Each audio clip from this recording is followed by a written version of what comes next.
Hi friends! Kindly watch the full video so I can show you how I make soft and chewy chocolate chip cookies.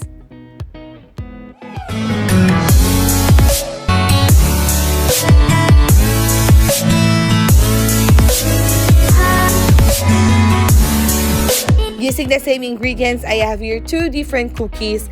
Both are soft and chewy. But as you can see, this one I'm holding right now, it is a bit fluffy, it has volume, and it's thicker. Compared to this one, it's just flat. So let me tell you later why, and I will show you the full list of ingredients and measurements, so just keep on watching.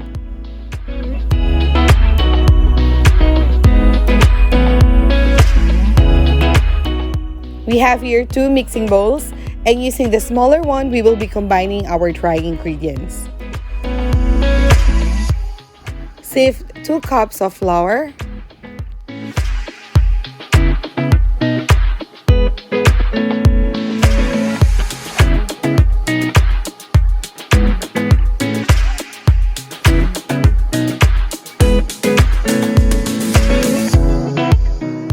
add 1 teaspoon of baking soda,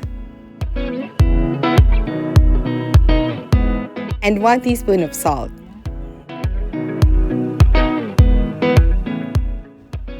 Sift the ingredients to avoid lumps.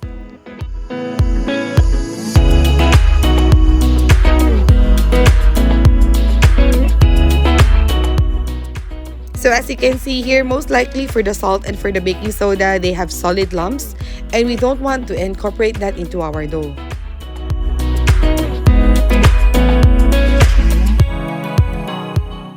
Using the other bowl, I'm adding half cup of white sugar. And these next two ingredients, friends, will make our cookies soft and chewy.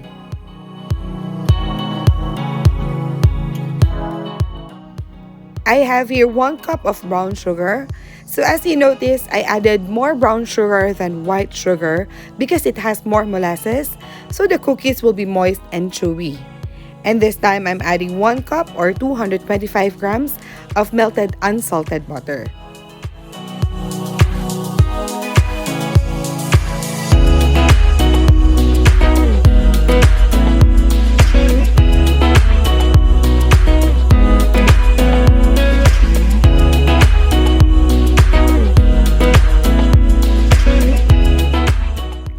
This time, we add our 2 eggs.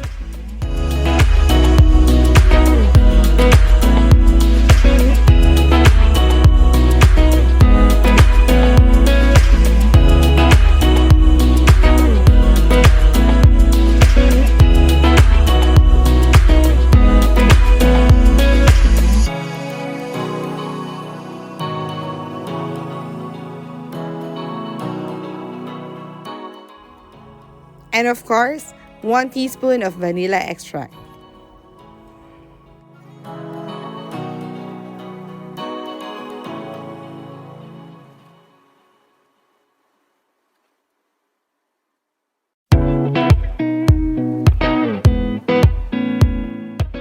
While the wet ingredients are well incorporated, we can add our dry ingredients, and we can just add it gradually into 3 portions.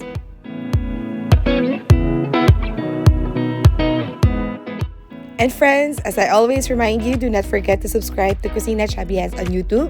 Turn on the notification bell so you will be notified when we upload our new videos.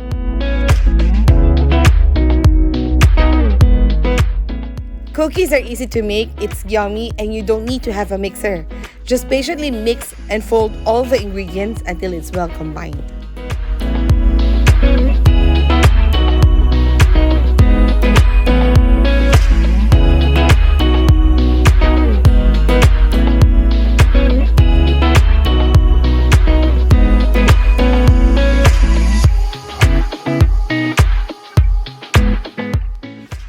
To boost strong chocolate flavor, you can add dark chocolate like what I'm using right now, or semi-sweet chocolate, and just combine it with your normal chocolate chips.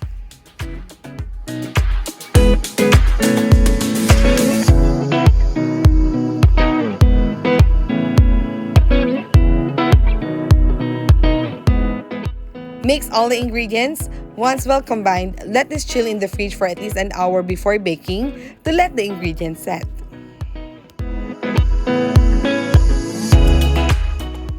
If you don't want to bake all at the same time, you can keep this in the fridge for 1 to 2 weeks. And when you feel like eating cookies, simply thaw and bake it anytime you like. If you have non-stick baking pan, it's up to you if you want to use parchment paper or oil or butter like this.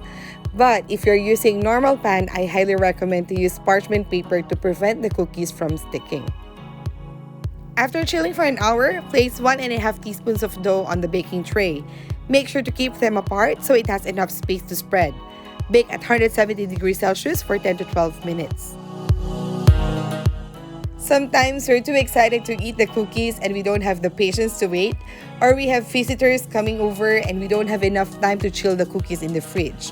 We can bake this straight in the oven. It will be flat like this, but still soft and chewy. So if you like your cookies to be fluffy and a bit thick like this one, then placing this in the fridge for an hour will do the trick.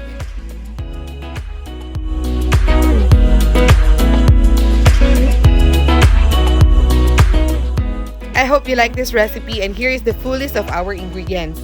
So again, don't forget to subscribe to Kusina Chubby Hands on YouTube, like and comment, and turn on the notification bell so you will be notified when we upload our new videos. Thank you so much, friends. Bye!